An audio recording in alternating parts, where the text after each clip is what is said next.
Welcome to Dakshina Classroom. Here I am going to solve the second part, B part of the question.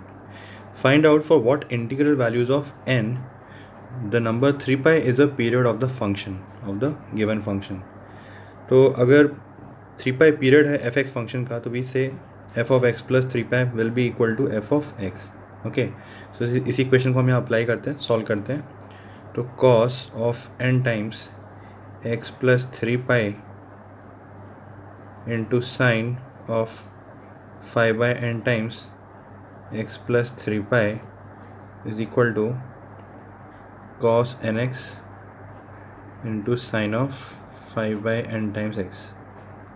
Okay, यहाँ पे हम simplify करेंगे. cos 3n pi plus nx हो जाएगा. फिर sine का angle 15 pi by n plus 5x by n is equal to cos nx into sine 5 by n times x.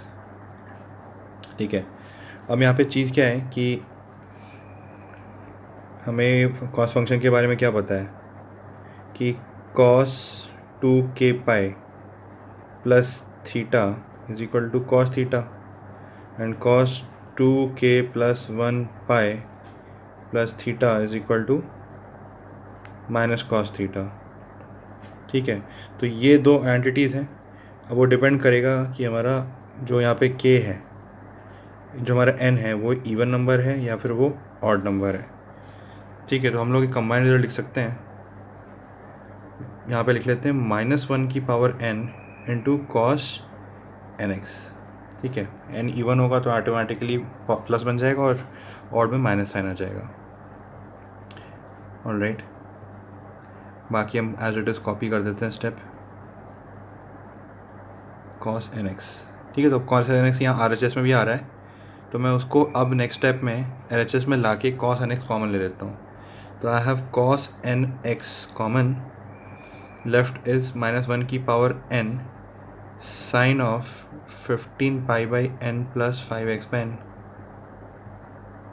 Minus sine of 5x by n equal to 0. अब हम कह सकते हैं कि दो फंक्शन का प्रोडक्ट 0 है, तो या तो ये cos nx 0 हो जाए.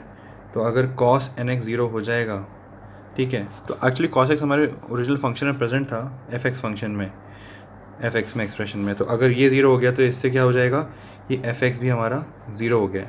तो उसका फिर पीरियड 2 कैसे रहेगा. ठीक है, f(x) equal to 0 is actually a periodic function but period is not defined, so we reject this possibility. Now coming to this another possibility.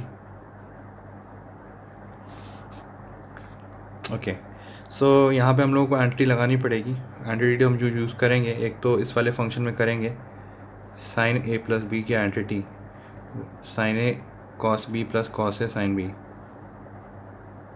Cos a sine b.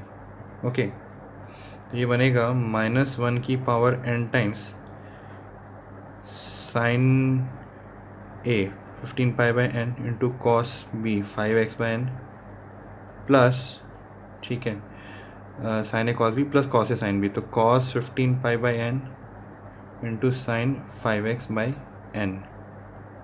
ठीक है, और दूसरा टर्म जो मेरा बचा हुआ है उसको राइट साइड में लिख लेता हूँ, साइन 5x बाई n.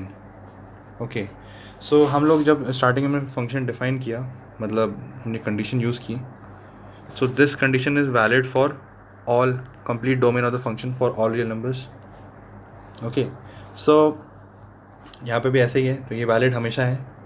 इस this equation is true for all x. तो we put x is equal to 0. तो -1 की पावर n इंटू ये cos 0, ये 1 हो जाएगा. तो sine of 15 pi by n बचेगा into 1 plus 0 is equal to 0. Now I can say sine of 15 pi by n must be equal to 0. Okay, तो अब ये 0 कब होगा कि जो हमारा एंगल है, ये जो n है, ये पूरा का पूरा, जो मतलब पहले हम ये बोल सकते हैं कि जो ये पूरा का पूरा एंगल है, ये k पाई का मल्टीपल होना चाहिए. अगर पाई का मल्टीपल होगा तो उस केस में हमारा फिर sine N pi is equal to 0 हो जाएगा। तो अब मैं इसलिए एन पे आता हूँ, तो एन मेरा क्या हो सकता है, +-1, तो +-15 पाई बनेगा एंगल, +-3 +-5 और +-15। इन्हीं केसेस में ये अंदर इंटीग्रल मल्टीपल ऑफ पाई रहेगा और वो फिर साइन फंक्शन की वैल्यू 0 आएगी। So these are the allowed values of N in this question.